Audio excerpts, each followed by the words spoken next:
Yes. Yes, I know the videos aren't doing so well. What's your point, Mom? Yes, I know I have no likes. Yes, I still have my day job at the museum. You called me here. No, I don't have to get back to work. There's no one here. Everyone's at the Sandy Beach exhibit. I've been there all day.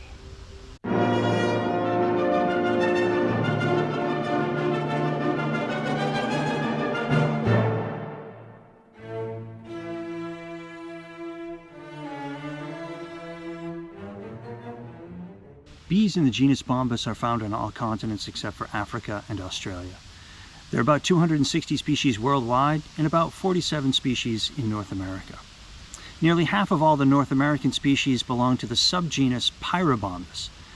Pyrobombus is exclusively in the Northern Hemisphere. There are about 50 species worldwide and 19 species in North America.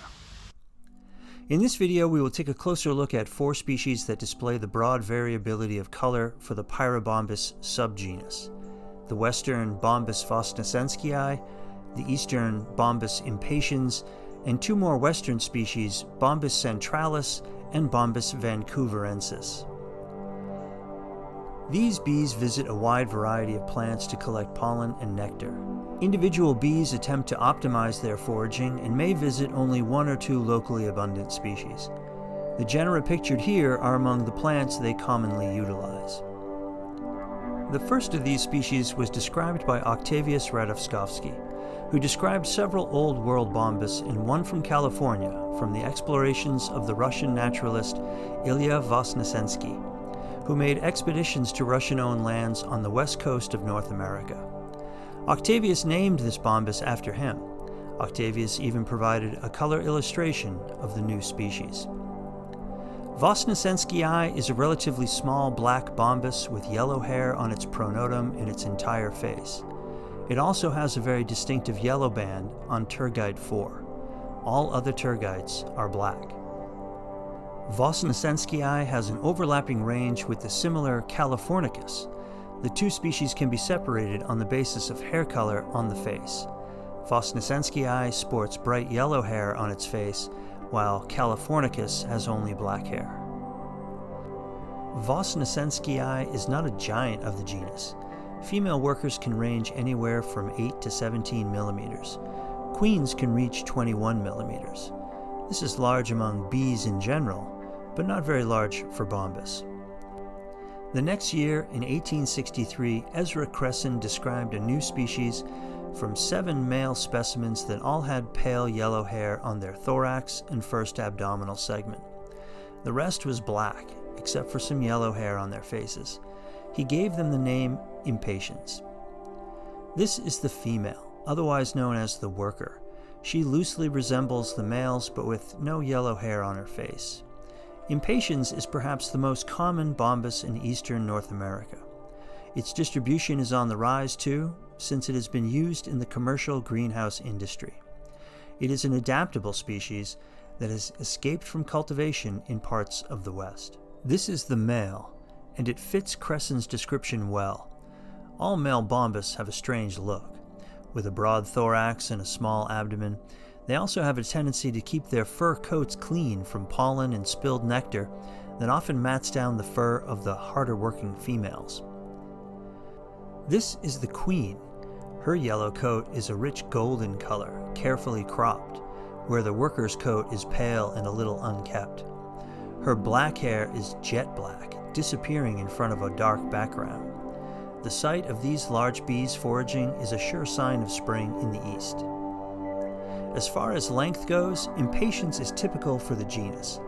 Males are 12 to 18 millimeters, female workers are 8 to 16 millimeters, and queens can reach 23 millimeters. Impatiens can be distinguished from most other bombus species by its abdomen coloration. They have a yellow first tergite, and all the rest are black. Other bombus have yellow hair further down the abdomen. Gricioculus is similar but has yellow on T2, as well as a western distribution. As mentioned before, impatiens is adaptable. Here it is on the flower of the invasive Himalayan balsam. a plant similar to the native species Impatiens capensis. A single specimen collected by Henry Uhlke from Fort Crook in California was all that Cresson, the prolific describer, needed to create Bombus centralis in 1864, only a year after describing Impatiens. Centralis has a long face and long yellow and black hair. The yellow hair on the abdomen is interrupted on tergites 3 and 4 with orange hair. This is the queen. Centralis is found throughout the Great Basin and as far north as Alaska. Centralis is on the medium to small side for the genus. Queens, like this one, are 16 to 18 millimeters. Female workers, 10 to 13 millimeters. 14 years later, in 1878, Cresson described another bombus from western North America, this time collected by the famous lepidopterist and actor Henry Edwards. His name for this new bee celebrated its island origin. Bombus vancouverensis is divided into 2 subspecies. This one is Nearcticus, a mountainous subspecies found throughout the Intermountain West. The other subspecies, which is the one Cresson described, is limited to British Columbia. As for size, vancouverensis is typical for the genus.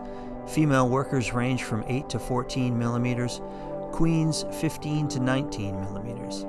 This species has a variable appearance and has long been a synonym of Bifarius. The 4 species covered in this video are not similar enough to confuse with each other, but they are among 47 other North American bombus, which can make the task of identification somewhat daunting.